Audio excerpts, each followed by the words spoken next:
বিসমিল্লাহির রহমানির রহিম। সমস্ত প্রশংসা বিশ্ব প্রতিপালক আল্লাহর জন্য। সালাতু সালাম বর্ষিত হোক আমাদের নবী মুহাম্মদ সাল্লাল্লাহু আলাইহি ওয়াসাল্লাম, তার পরিবার পরিজন ও সকল সাহাবীদের উপর।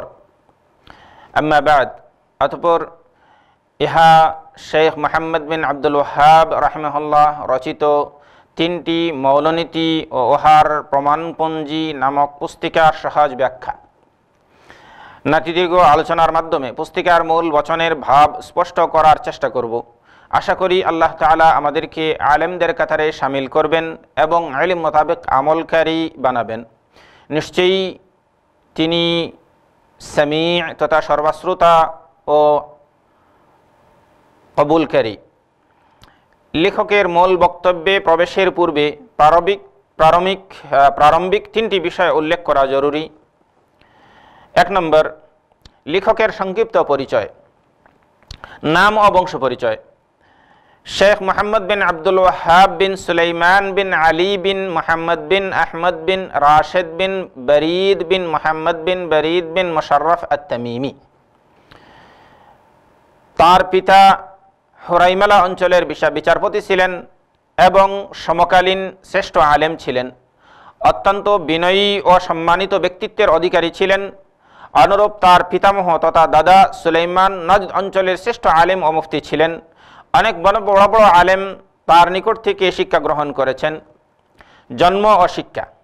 শেখ মুহাম্মদ বিন আব্দুল ওয়াহাব 1115 হিজরি সনে জন্মগ্রহণ করেন। বাল্যকাল থেকেই তিনি শিক্ষানুরাগী ছিলেন। 12 বৎসর বয়সে তার পিতা তার উপর ইমামতির গুরুদায়িত্ব অর্পণ করেন। বাল্যকালেই তার অসাধারণ স্মৃতিশক্তি দেখে তার পিতা আশ্চর্য হয়েছিলেন। একবার কোনো কিতাব পাঠ করলেই তার সেটা মুখস্থ হয়ে যেত। তার পিতাও কোনো হুকুম আহকামে সমাধান তার নিকট থেকে জেনে নিতেন, একথা অকপটে তিনি স্বীকার করতেন। এমনকি তিনি বলেন, মুহাম্মদ বালেগ হওয়ার পূর্বেই আমি তার নিকট থেকে অনেক মাসাইল সম্পর্কে সমাধান গ্রহণ করেছি। তার সময় আরব উপদ্বীপে শিরিক ও বেদাত ও গায়রুল্লাহর সাথে সম্পর্কের ব্যাপক প্রসার বা বিস্তার লাভ করেছিল। সুতরাং তিনি এই সমস্ত অবস্থা দেখে মানুষকে আল্লাহর পথে দাওয়াত দিতে ব্রত হলেন এবং আকীদা সংশোধনের চেষ্টা করলেন। তিনি কথা, কলম ও কর্মের মাধ্যমে শিরিক ও বেদাতের মূলোৎপাটনের প্রয়াস চালালেন। আর এজন্য তিনি এক স্থান থেকে অন্য স্থানে সফর করতেও বাধ্য হলেন এবং তাঁর মিশন তথা তাওহীদের পথে দাওয়াতে দিতে থাকলেন। এজন্য তিনি জিহাদের ময়দানেও অবতীর্ণ হলেন। এ মহান কর্মে তার জীবন অতিবাহিত করে সর্বশেষ 1206 হিজরি সনে মৃত্যুবরণ করেন। এ সময় তার বয়স হয়েছিল 91 বৎসর। শেখ আকীদা বিষয়ে বহু গ্রন্থ রচনা করে গেছেন। তার মধ্যে উল্লেখযোগ্য কিছু, যেমন কিতাবুত তাওহীদ। কিতাবুত তাওহীদ এই মহান গ্রন্থ, কিতাবুত তাওহীদ বা ইবাদতে আল্লাহর একত্ববাদ, এ বিষয়ে এই কিতাবে 66টি অধ্যায় বা অনুচ্ছেদ আছে। এই কিতাবে বহু শারাহ বা ব্যাখ্যা আছে। সমাজে এর ব্যাপক পরিচিতিও আছে। 2 নম্বর, কাশফুস শুবহাত। কাশফুস শুবহাত বা সংশয় নিরসন। এই পুস্তিকা কবর পূজারীদের সকল সংশয়ে সন্দেহের নিরসন করা হয়েছে। 3 নম্বর, আল কাওয়াইদুল আরবা। এই ছোট পুস্তিকায় ইবাদতে আল্লাহর একত্ববাদ এ বিষয়ে 4টি মূলনীতি নিয়ে আলোচনা করা হয়েছে। 4 নম্বর, 3টি মৌলনীতি ও ওহার প্রমাণপঞ্জি। আমরা এখানে এই পুস্তিকা নিয়েই আলোকপাত করব। ওমা তৌফিকে ইল্লা বিল্লাহ। এছাড়াও তার আরও কয়েকটি গ্রন্থ রয়েছে, যেমন মুফিদুল মুস্তাফিদ ফি তারিকিত তাওহীদ, ইসলাম ও জাহিলিয়াতের দ্বন্দ্ব, ইসলাম বিনষ্টকারী বিষয় ইত্যাদি।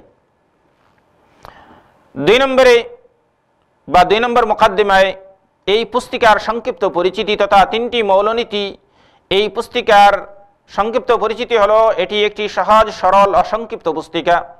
শেখ ও পরবর্তীতে শেখ তথা এই কিতাবের লেখক মুহাম্মদ বিন আব্দুল ওয়াহাব এবং পরবর্তীতে তার ছাত্রগণ সাধারণ মানুষের নিকট তা পেশ করতেন তথা সাধারণ মানুষকে এই কিতাবের ইলম বা শিক্ষা দান করতেন।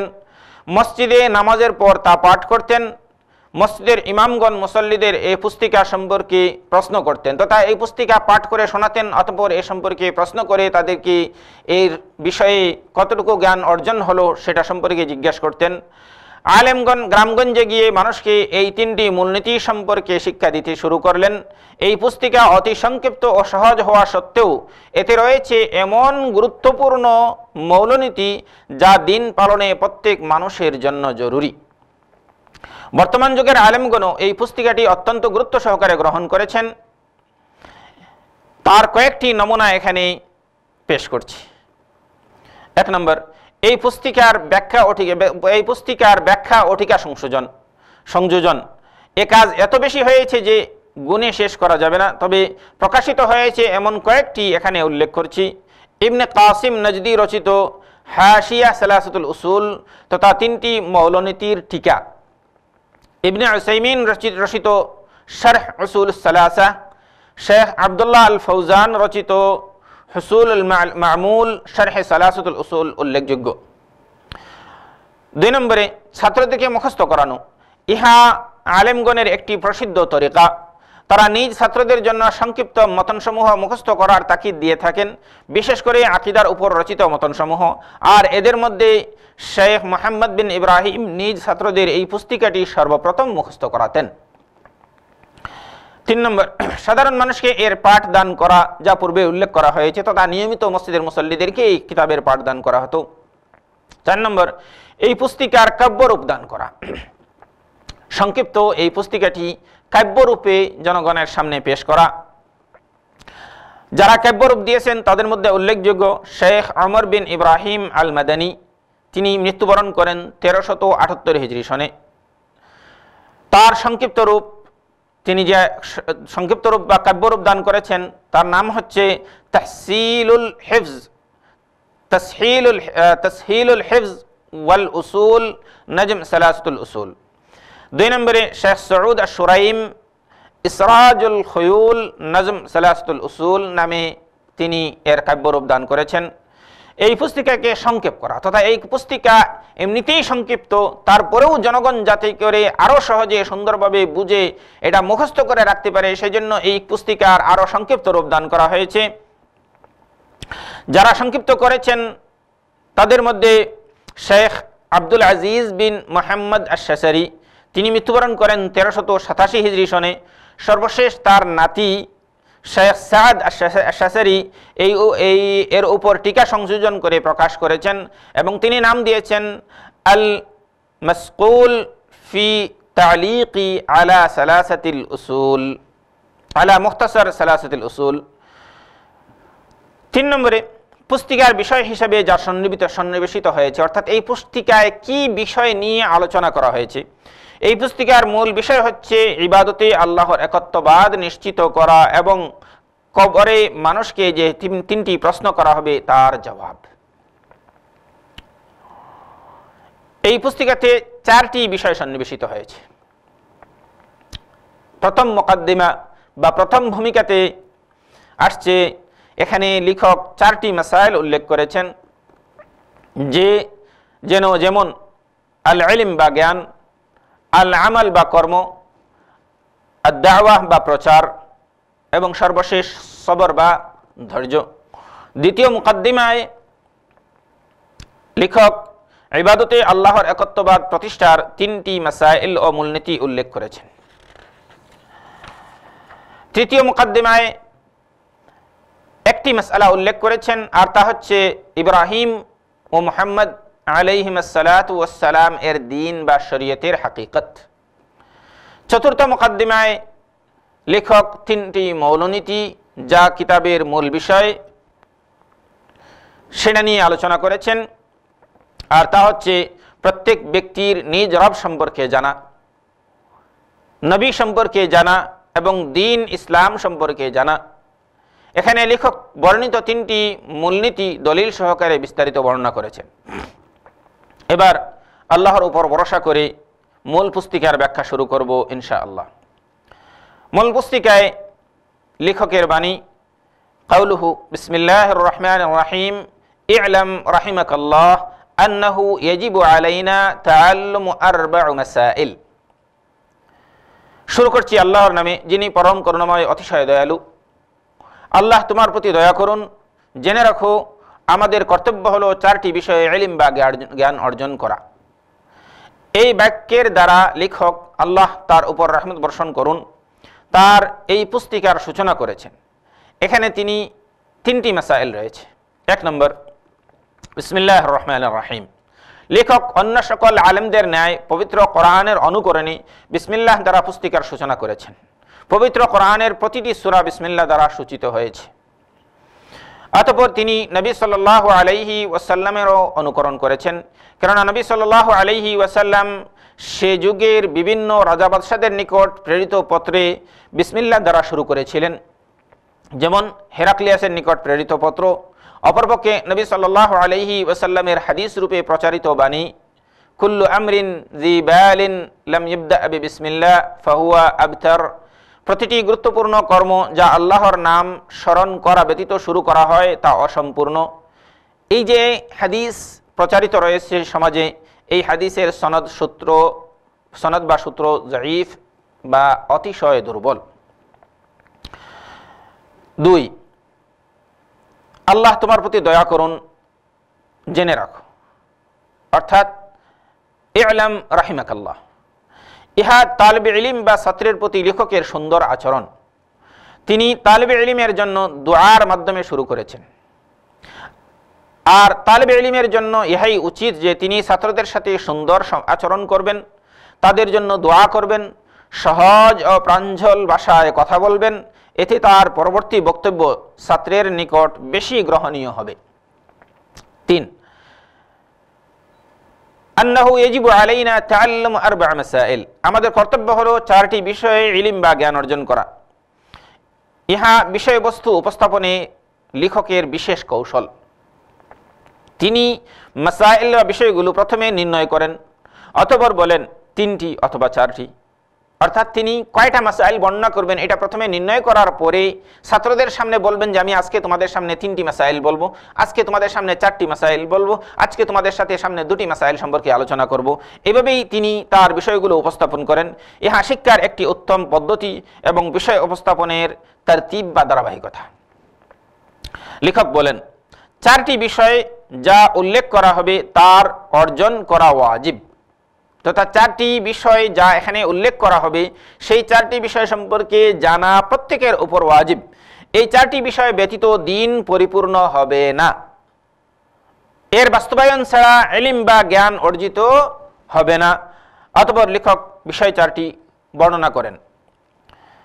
তিনি বলেন, কাউলুহু আল উলা আল ইলমু ওয়া হুয়া মা'রিফাতুল্লাহি ওয়া মা'রিফাতু নাবিয়্যিহি ওয়া মা'রিফাতু দীনিল ইসলামি বিল আদিল্লাহ। আল উলা অর্থ প্রথম, আল ইলম বা জ্ঞান, আর তা হচ্ছে আল্লাহর পরিচয়, তাঁর নবীর পরিচয় এবং দলিল সহ ইসলাম ধর্মের পরিচয়। ইহা প্রথম বিষয় যা জানা প্রতিটি মানুষের উপর ওয়াজিব। এর ব্যাখ্যায় বা এ সম্পর্কে 5টি মাসাইল এখানে বর্ণনা করা হবে। 1 নম্বর, ইলমের সংজ্ঞা বা পরিচয়। ইলম হচ্ছে ঠিক হেদায়েতের সঠিক জ্ঞান, অর্থাৎ দলিল ভিত্তিক দ্বীনের পথে হেদায়েত লাভের যে সঠিক পথ এবং পদ্ধতি, সেটাই হচ্ছে ইলম। ইলম বলতেই আমরা শরীয়তের ইলম বা জ্ঞান মনে করব। জেনে রাখুন, প্রত্যেক মানুষের ওপর তার দ্বীন সম্পর্কে জ্ঞান লাভ করা প্রথম ওয়াজিব। সুতরাং প্রত্যেক মুসলিমকে অবশ্যই জানতে হবে যে সে কিভাবে আল্লাহ সুবহানাহু ওয়া তাআলার ইবাদত করবে, অবশ্যই জানতে হবে সে কিভাবে নামাজ পড়বে, কিভাবে রোজা রাখবে, কিভাবে আল্লাহর একত্ববাদ বা তাওহীদ প্রতিষ্ঠা করবে। 2 নম্বর, উলামাগণ বলেন প্রত্যেক প্রাপ্তবয়স্ক ব্যক্তির উপর প্রথম ওয়াজিব হচ্ছে তাওহীদ বা আল্লাহর একত্ববাদ সম্পর্কে জ্ঞান অর্জন করা এবং আল্লাহ ছাড়া কোনো সত্য মাবুদ নেই এবং মুহাম্মদ সাল্লাল্লাহু আলাইহি ওয়াসাল্লাম আল্লাহর রাসূল, এই কালিমার তাৎপর্য সম্পর্কে জ্ঞান লাভ করা তথা কালিমাতুত তাওহীদ, কালিমা আশহাদু আল্লা ইলাহা ইল্লাল্লাহ ওয়া আশহাদু আন্না মুহাম্মাদার রাসূলুল্লাহ, এই কালিমার তাৎপর্য সম্পর্কে জ্ঞান লাভ করা। জমহুর তথা অধিকাংশ আলেমদের মতে আকীদা বিষয়ে তাকলিদ বৈধ নয়। আকীদার বিষয়ে তাকলিদ করবে, একথা বলবে যে অমুক যা বিশ্বাস করে আমিও তাই বিশ্বাস করি, অমুকের আকীদা যেমন আমার আকীদাও তেমন, এই কথা বলা জায়েজ নয়। বরং দ্বীনি আকীদার বিষয়ে জানা ওয়াজিব। এখানে আমরা ওই আকীদার কথা বলছি যা ব্যতীত ব্যক্তির ইসলাম সঠিক হবে না, যেমন তাওহীদি আকীদা। কোন কোন আলেম বলেছেন আকীদার ক্ষেত্রেও তাকলিদ চলবে, তবে দৃঢ় বিশ্বাস থাকতে হবে, কেননা নবী সাল্লাল্লাহু আলাইহি ওয়াসাল্লাম শুধুমাত্র কালিমার সাক্ষী দেওয়াকে যথেষ্ট মনে করতেন। 3 নম্বর, যে ইলম বা জ্ঞান অর্জন করা মানুষের উপর ওয়াজিব তা 2 প্রকার। ক, আকীদা, এ বিষয়ে জানা বা জ্ঞান অর্জন করা ওয়াজিব, যে কিভাবে আল্লাহর তাওহীদ বা একত্ববাদে বিশ্বাস করবে, অনুরূপ তাওহীদের বিপরীত শিরক সম্পর্কেও জ্ঞান লাভ করবে, যেন তা থেকে নিরাপদ দূরত্বে থাকতে পারে, তা থেকেই বেঁচে থাকতে পারে।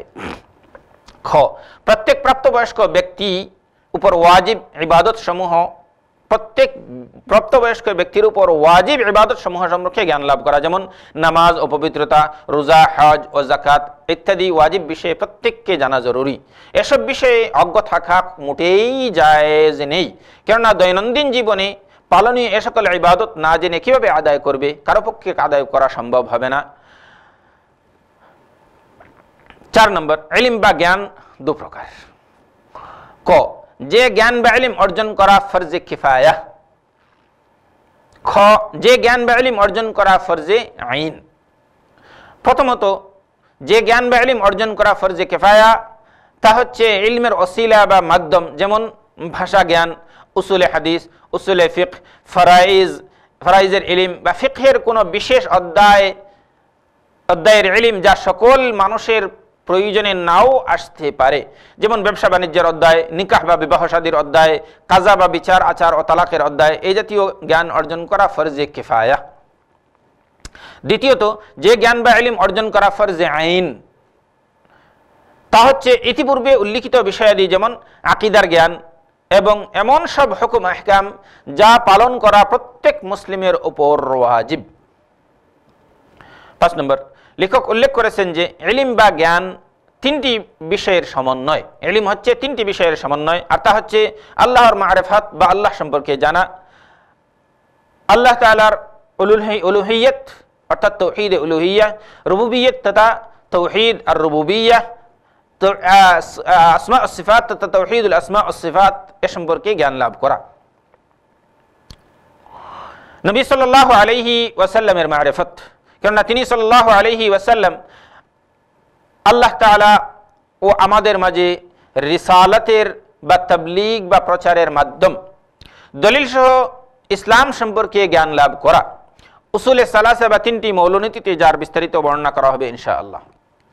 অতঃপর লেখক আবার বলেন, কাউলুহু আস-সানিয়া আল-আমালু বিহি, দ্বিতীয় সে অনুযায়ী আমল করা, অর্থাৎ প্রথম নম্বরে লেখক বলেছেন ইলম, আর 2 নম্বরে বলছেন ইলম জেনে সেই অনুযায়ী অনুযায়ী আমল করা। ইহা দ্বিতীয় বিষয় যা জানা প্রতিটি মুসলিম নরনারীর উপর ওয়াজিব, আর তা হচ্ছে ইলম মোতাবেক আমল করা। যখন জানলেন, জ্ঞান অর্জন করলেন ও বুঝতে পারলেন, তখন সে অনুযায়ী আমল করতে হবে। সুতরাং ইলম মোতাবেক আমল করাই হলো ইলমের ফলাফল। অতএব আমল ব্যতীত ইলম অনর্থক এবং ইলম অনুযায়ী আমল না করা মুসিবত, কেননা যে জানে তার অবস্থা অজ্ঞ বা মূর্খ লোকদের থেকে ব্যতিক্রম, তার উপর হুজ্জত বা প্রমাণ প্রতিষ্ঠিত হয়ে গেছে। সেজন্য হাফিজ হাকামি তার কবিতায় বলেছেন, ওয়ালিমুন বিইলমিহি লাম ইয়ামাল মুআযযাবুন মিন কিবালি উবাদিল ওয়াসানি, যে আলিম ইলম মোতাবেক আমল করে না সেই মূর্তি পূজকদের দ্বারা লাঞ্ছিত। মানুষ যখন জ্ঞান অর্জন করলো, সত্য উপলব্ধি করতে পারলো, অজ্ঞ ও মূর্খ লোকদের থেকে নিজেকে স্বতন্ত্র করলো, অতঃপর সে অনুযায়ী আমল করলো না, তার মাঝে নিম্নের 2টি অবস্থার কোনো একটি অবশ্যই বিরাজ করবে বা কাজ করবে। 1 নম্বর, হতে পারে সে মানুষের প্রশংসা করানোর উদ্দেশ্যে ইলম অর্জন করেছে, আর এটা অত্যন্ত ভয়ানক বিষয়। আল্লাহর নিকট এর থেকে পরিত্রাণ কামনা করি। বিশুদ্ধ হাদিসে আবু হুরায়রা রাদিয়াল্লাহু আনহুর সূত্রে বর্ণিত হাদিসে নবী সাল্লাল্লাহু আলাইহি ওয়াসাল্লাম সর্বপ্রথম যাদের দিয়ে জাহান্নামের আগুন প্রজ্বলিত করা হবে তাদের সম্পর্কে বলেন, ওয়ারাজুলুন তাআল্লামাল ইলম وعلمه وقرأ القرآن فأوتي به فعرفه نعمه فعرفها قال فما علمت فيها قال تعلمت العلم وعلمته وقرأت فيك القرآن قال كذبت ولكنك تعلمت العلم ليقال عالم وقرأت القرآن ليقال هو قارئ فقد قيل ثم أمر به فسحب على وجهه حتى ألقي في النار এমন এক ব্যক্তি যে ইলম অর্জন করেছে এবং অন্যকে শিক্ষা দিয়েছে এবং কোরআন পাঠ করেছে তাকে হাজির করা হবে। অর্থাৎ কিয়ামতের দিনে বিচারের ময়দানে আল্লাহ রাব্বুল আলামিন তাকে হাজির করবেন। আল্লাহ তাকে প্রদত্ত নিয়ামতের বিবরণ দিলে সে তা বুঝতে পারবে। আল্লাহ তাকে বলবেন যে আমি তোমাকে এই নিয়ামত দিয়েছি, সে বুঝতে পারবে যে আমি এটা পেয়েছিলাম। অতঃপর আল্লাহ বলবেন ইলম দ্বারা তুমি কি করেছো? সে বলবে আমি ইলম অর্জন করেছি, অন্যকে শিক্ষা দিয়েছি এবং তোমার সন্তুষ্টির জন্য কোরআন তেলাওয়াত করেছি। আল্লাহ বলবেন তুমি মিথ্যা বলছো, কাযাবত। তবে তুমি ইলম অর্জন করেছিলে যেন তোমাকে আলেম বলা হয় এবং কোরআন তেলাওয়াত করেছিলে যেন তোমাকে কারি বলা হয়, আর তা বলা হয়ে গেছে। অর্থাৎ তোমাকে আলেমও বলা হয়েছে, তোমাকে কারিও বলা হয়েছে। অতঃপর তার ব্যাপারে নির্দেশ দেওয়া হবে এবং মুখের ওপর টেনে হিঁচড়ে তাকে জাহান্নামে নিক্ষেপ করা হবে। মুসলিম শরীফের হাদিস। 2, হতে পারে সে লোক দেখানোর জন্য বা রিয়ার উদ্দেশ্যে ইলম অর্জন করেনি, কিন্তু অলসতা অথবা অজ্ঞতা করে আমল করে না, এটাও বিপজ্জনক। কেননা সে মূর্খ লোকদের ন্যায় নয়, বরং সে জ্ঞান অর্জন করেছে, দলিল সহ সত্য বুঝতে পেরেছে। অতএব হে তালিবে ইলম, হে আলেম, তুমি এমন পাত্রের ন্যায় হবে না যে ইলম ভর্তি করে অন্যের নিকট পৌঁছায় অথচ নিজে উপকৃত হতে পারে না। যদি ইলমের বরকত লাভ করতে চাও বা তা বৃদ্ধি করতে চাও অথবা এর ফলাফল লাভ করতে চাও, তাহলে ইলম অনুযায়ী আমল করো। নামাজের পদ্ধতি যা শিখেছো তা বাস্তবায়ন করো, সুন্নত ওয়াজিব যা জেনেছো তা আমলে রূপায়িত করো। একটি হাদিস যদিও আলেমগণ এর সনদ দুর্বল বলেছেন, তথাপি এখানে উল্লেখ করার মতো, যে ব্যক্তি যা জানলো সে অনুযায়ী আমল করলো, আল্লাহ তাকে এমন ইলম দান করবেন যা সে ইতিপূর্বে জানতো না। লেখকের বাণী, কাউলুহু আদ-দাওয়াতু ইলাইহি, সেদিকে দাওয়াত করা, এটা তৃতীয় বিষয়। আর তা হচ্ছে যে ইলম অর্জন করেছে তার প্রতি দাওয়াত দেওয়া। উদ্দেশ্য হলো মানুষ যখন শিক্ষা অর্জন করলো, সত্য সম্পর্কে জানতে পারলো এবং হক ও বাতিলের মাঝে পার্থক্য নির্ণয় করতে পারলো, অতঃপর সে অনুযায়ী আমল করলো, তখন তার ওপর তৃতীয় যে কাজটি বাকি থাকে তা হলো যে ইলম ও কল্যাণ অর্জন করেছে তার প্রতি দাওয়াত দেওয়া। কেননা ইলম হচ্ছে কল্যাণের পথ ও হেদায়েতের জ্যোতি। এই জ্যোতি নিজের মাঝে বন্দী করে রাখা কেমন নয়, আর এর ইলম প্রচার ব্যতীত আপনার নিকট পৌঁছেনি। ইলম প্রচার ব্যতীত আপনার নিকট বা আমার নিকট পৌঁছেনি। যে ইলম আপনার নিকট পৌঁছেছে তা সাহাবাগণ নবী সাল্লাল্লাহু আলাইহি ওয়াসাল্লাম থেকে প্রচার করেছেন, অতঃপর তাবেঈগণ তাদের থেকে প্রচার করেছেন, এভাবেই পর্যায়ক্রমে আপনার নিকট পৌঁছেছে। সুতরাং আল্লাহ যে আপনাকে ইলম দান করেছেন সেজন্য তার শুকরিয়া আদায় করা এবং ইলমের দায়িত্ব আদায়ের নিমিত্তে এর প্রতি দাওয়াত দিতে হবে, এই দিনের প্রতি এবং সঠিক আকীদার প্রতি দাওয়াত দিতে হবে।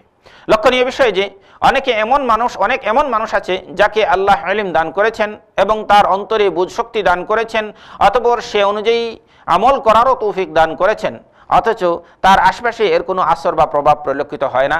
তার আশেপাশে অবস্থান করছে মুশরিক, পথভ্রষ্ট ও সীমালঙ্ঘনকারী অনেকে, অথচ সে এদের দাওয়াত দেয় না। এটা আমাদের নবী সাল্লাল্লাহু আলাইহি ওয়াসাল্লামের শিক্ষা নয়, বরং তার শিক্ষা হচ্ছে যখনই কোনো ইলম শিক্ষা লাভ করবে তখনই এর পিছনে চেষ্টা করবে যেন সে অনুযায়ী আমল করতে পারে এবং এর দ্বারা মানুষকে ভ্রষ্টতা থেকে হেদায়েতের পথ দেখাতে পারে। এজন্যই নবী সাল্লাল্লাহু আলাইহি ওয়াসাল্লাম বলেন, রাহিমাল্লাহু ইমরাআন আও নাযারাল্লাহু ইমরাআন সামিআ মিন্না মাকালাতান ফাওআহা ফাবাল্লাগাহা ইলা আন ক্বাল ফারুব্বা মুবাল্লিগিন আওআ মিন সামি'in। আল্লাহ ওই ব্যক্তির উপর রহম করুন যে আমাদের কোনো বক্তব্য শ্রবণ করলো এবং তা রপ্ত করলো, অর্থাৎ সেটা ভালো করে মুখস্থ করলো, অতঃপর অন্যের নিকট তা পৌঁছালো। এভাবে নবী সাল্লাল্লাহু আলাইহি সাল্লাম শেষ পর্যন্ত বলেন, এমন হতে পারে যে ব্যক্তির নিকট পৌঁছানো হয়েছে সে শ্রবণকারীর তুলনায় বেশি জ্ঞান রাখে। নবী সাল্লাল্লাহু আলাইহি ওয়াসাল্লামের নিকট থেকে একটি কথা শ্রবণ করে যে ব্যক্তি তা প্রচার করেছে তার জন্য নবী সাল্লাল্লাহু আলাইহি ওয়াসাল্লাম রহমতের দোয়া করেছেন, বলছেন রাহিমাল্লাহু ইমরান। অপরপক্ষে যার নিকট অনেক ইলম আছে, সে অনেক হাদিস জানে, সঠিক আকীদা সম্পর্কে তার নিকট অনেক ইলম আছে, অথচ সে কারো উপকার করে না, তার প্রতিবেশীদের শিক্ষা দেয় না। কথায় ও কর্মে সর্বোত্তম সেই ব্যক্তি যে জ্ঞান অর্জন করে, সে অনুযায়ী আমল করে, অতঃপর অন্যকে দাওয়াত দেয়। আল্লাহ তাআলা বলেন, ওমান আহসানু কাওলাম মিম্মান দাআ ইলাল্লাহি ওয়া আমিলা সালিহা ওয়া ক্বালা ইন্নানি মিনাল মুসলিমিন।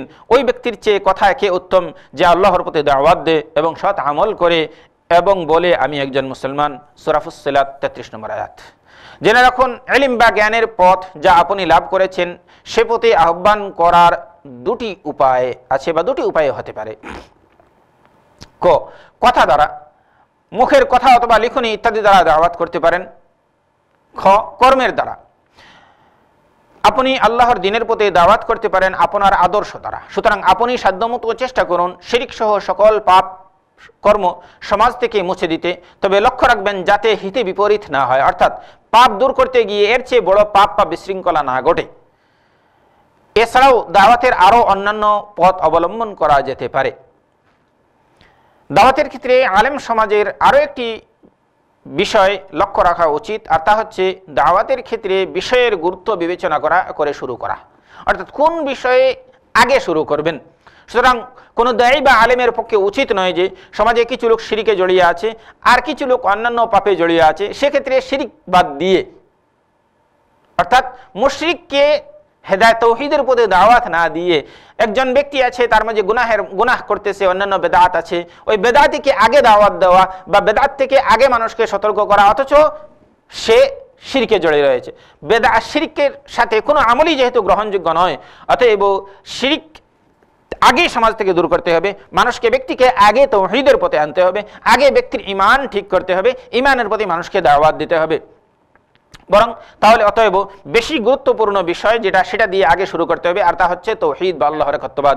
আমাদের নবী সাল্লাল্লাহু আলাইহি ওয়াসাল্লামের দাওয়াতের প্রতি লক্ষ্য করলেও আমরা দেখতে পাই যে নবী সাল্লাল্লাহু আলাইহি ওয়াসাল্লাম মক্কার জীবনে অসংখ্যবার মানুষকে, মক্কার মানুষ অসংখ্য পাপে জড়িত থাকা সত্ত্বেও, যাকে আইয়ামে জাহিলিয়াত বলা হয়, যেখানে মানুষ কন্যা সন্তানদেরকে জীবিত কবর দেওয়া হতো, আরও বিভিন্ন ধরনের সামাজিক অপকর্ম থাকা সত্ত্বেও নবী সাল্লাল্লাহু আলাইহি ওয়াসাল্লাম এইসবের দিকে দাওয়াত দেন নাই, বরং সর্বপ্রথম শুরু করেছেন তৌহিদের দাওয়াত। মানুষকে সমাজ থেকে আগে শিরকের মূলোৎপাটন করে মানুষকে আগে তৌহিদের প্রতি তিনি আহ্বান জানিয়েছেন, অতঃপর অন্যান্য বিষয়ের প্রতি পর্যায়ের প্রতি পথ দিয়েছেন। অতএব তৌহিদ হলো সর্বপ্রথম এবং তৌহিদের প্রতি মানুষকে শিক্ষা দিতে হবে। ওয়া আখিরু দাওয়ানা আনিল হামদুলিল্লাহি রাব্বিল আলামিন।